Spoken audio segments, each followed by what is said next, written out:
An ocean of water is buried out of our view, hidden in earth, soil, and rocks.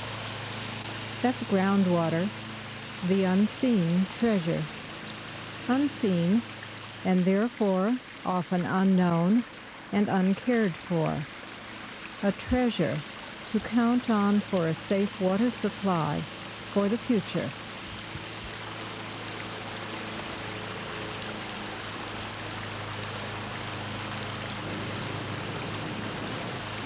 That there's an important connection between groundwater that is of good quality and the water that you get in your tap, be it you get the water from a well in your backyard or from the local municipal water authority, who they in turn get their water from here. So the issue of groundwater being a vital resource is important regardless of where you get your water, because eventually it comes from groundwater. Out in this area, we depend on groundwater for our drinking supplies and for the water supply for the animals. And it's very important that we keep the groundwater unpolluted as much as possible. This pollution has been going on for 100 years. The water in a lot of areas is bad, but some people do not want to complain. And some of the contamination and the effects is so gradual that it almost is unnoticed by a person. Yeah. I don't think that a lot of the groundwater problems that we're dealing with today are necessarily the result of negligence or malicious intent. They're really the result of a lack of awareness and ignorance. Groundwater, the water below the water table, where all the small openings in rocks and soil are filled with water. Naturally safe to drink, groundwater can be polluted by our activities. Probably the most widespread problem here is pollution from bad septic systems. Extension agent Sheila Burson is familiar with the problem. Many families in Washington County do rely on on-lot septic systems to dispose of wastewater from their homes. Take a look at the two components of this system. The first part of the system is a septic tank. This holds the solids, and the liquid from the top of the septic tank then goes through a distribution box into an absorption field where it is then purified by the soil before it reaches the groundwater. When these systems work, there is no possible contamination to groundwater, but when they fail for a number of reasons, there can be possible groundwater contamination. I want to talk about 3 different ways that they can fail. The first way that they can fail is just through improper design. And one problem can be that this absorption field is too small. Another possible problem can be that the septic tank is undersized for the size of the house, the number of bedrooms that are contained in the home. And a third problem, which may be unforeseen in many instances, is the fact that the whole system has been placed in an area where the groundwater level is fairly high. Some installation failures that can result. The soil absorption field is made up of perforated pipe. If they are not placed level in the bed, the wastewater can travel down one lateral instead of being equally distributed by the distribution box into all 3 laterals. In that case, one area of the field will become supersaturated and the whole system will then fail.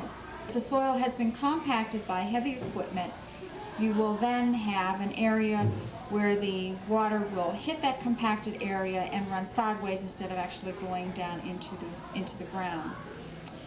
And one last problem could be that this whole system is also in an area where there's a lot of runoff. The runoff is not diverted around the field, so you're not only having to treat the water that comes from the septic tank, but you're also getting rainwater that is being diverted over the field, which also will cause failures. Maintenance failures too. The system could work perfectly, but if it is not maintained properly, it can result in failure. One of the last things we want to talk about are the changes of the quality of the water that's actually going through the septic tank. There are bacteria in the septic tank that cause the breakdown of the sludge, And if for some reason there's an excessive amount of bleach or lye, anything that's going to disrupt the bacteria, that can upset the entire system and also lead to septic system failure. So I think you can see that there are, if the system is maintained and if it's installed properly, that the system can function. But it's not something that you put into the ground and just never think about from the time the house is built until the time you move out. It needs to be maintained just like most things that we have. Through time, contaminants derived from septic fields, chlorides, phosphates, nitrates, these with time can degrade an aquifer or groundwater bearing unit significantly. Another category of activity that can cause groundwater contamination and is a major problem in Washington County would be resource extraction. And here coal mining and oil and gas activities would fall into this category.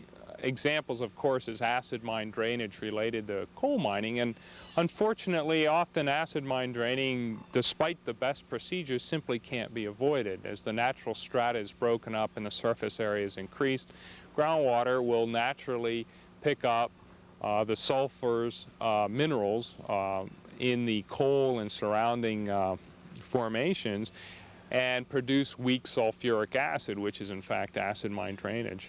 This is a typical wetlands construction. It's something new that we're starting to do with acid mine drainage from old abandoned deep mines or surface mines. The reason why we're working on using wetlands to treat the acid mine drainage is because it's a natural filtration system. It requires little or no maintenance. So once the construction is done, there's no additional cost in the future, and we've found that it works quite well. The first basin is here in the foreground to settle out the iron oxide out of the acid mine drainage. And then as it goes down through, the water meanders through the cattail ponds, and there are 3 more ponds beyond that, cattails. The pH of the water, or the acidity of the water, is neutralized by the process, the nitrobiological process of the cattails, so that once the water hits Cross Creek, north branch of Cross Creek, it's back to fairly close to a neutral acid content, and a lot of the iron oxide and other heavy metals like aluminum and the manganese have been settled out in these ponds, greatly improving the water quality.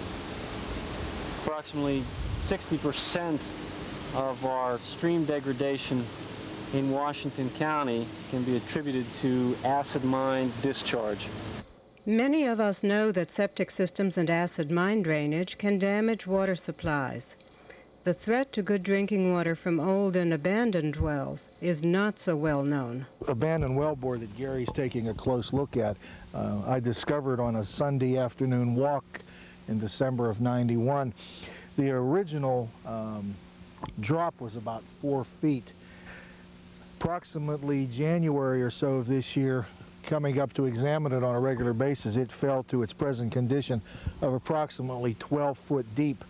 And at that time, although you can't see it with your camera, as Gary has looked at, down about 8 feet, you can see the vertical boards left in the hole, which we call conductor wood, which they used, which after the state came out and looked at it the second time, they have agreed that it is an abandoned oil well.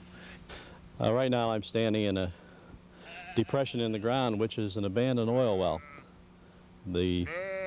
Directly under me there's a hole approximately 2,500 feet deep that goes down to the oil sands, of where the water and the materials from the oil seam can come up into the groundwater and pollute it. If you have small depressions in the field like this in your property, don't know what it is, it may be an abandoned oil well. In this general area we have approximately 1,500 abandoned oil wells that are known, probably another 1,500 that we do not know. So the groundwater can be polluted by the water either going into this hole, going down into our groundwater, or the subsurface water 1,000, 2,000 feet deep coming up into our groundwater. You had numerous numbers of people drilling Not, not on the level of the big companies today, but you had a lot of little people who might have had some money that got involved. We also have problems with holes in the ground, such as this being water wells, abandoned water wells. They could be an old homestead where a hole was down for the well, or someone could have drilled the hole, and it gives us an area that the surface water can go into the groundwater and cause pollution. So there are holes everywhere.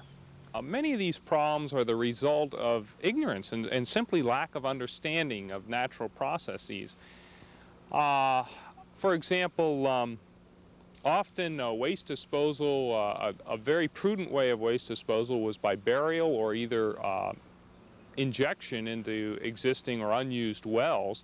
And it was thought that the natural filtering capacity of the soil would attenuate this contamination, and therefore not that this was a prudent means of getting rid of the waste so that it wasn't in contact with humans up at the surface.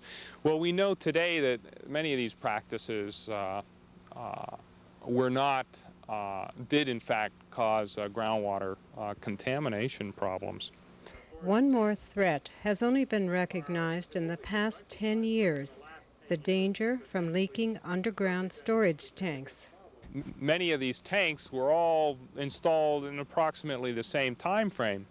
Well, in my experience, I haven't seen many underground storage tanks in excess of, say, 20, 30 years old that haven't at some point had a problem either with the tank or with the associated piping. And the groundwater is a resource which is very easily affected by surface activities. That as rainwater infiltrates through the soils, it also leaches or dissolves things as it goes through the soils.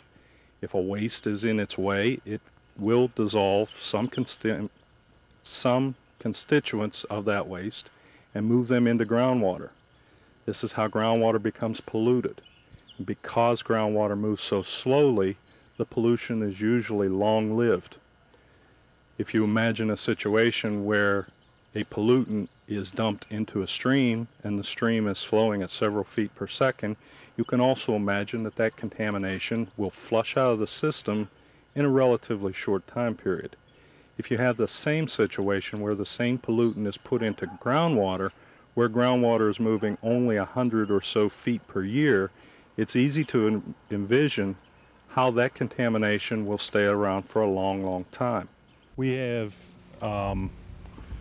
just a typical hilltop to valley bottom setting. Immediately in front of me here, we've got a little swale or a little draw that goes back up into this hill with a little creek coming out of it. That little creek undoubtedly starts up in the head up here as a spring someplace. As rain infiltrates over the entire area, it's going to move into the fractures in the rock and begin to move with gravity toward its discharge point, which is in the creek in the bottom. Groundwater cleanup. How do you clean up groundwater? In my experience, I think of two things as far as groundwater cleanup is concerned. One is the cost involved. Tremendous costs are associated with groundwater cleanup. The other is time. Groundwater systems move very slowly, and it takes a long time to undo what has been done through years of poor groundwater management. Since cleaning up groundwater is so difficult, time-consuming, and costly, the best thing to do is to keep it clean. How? The immediate answer is for each of us as individuals to do what we can to prevent pollution.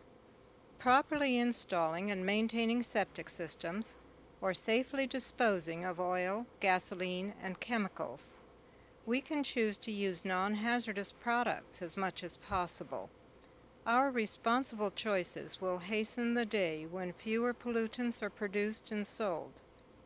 Local governments can help too, by providing collection days for household hazardous waste and by adopting policies and ordinances that will protect groundwater resources. Clean, safe drinking water for home, farm, or business. That's what everyone wants. high-quality groundwater, essential for good drinking water, can be achieved and preserved. It's up to us.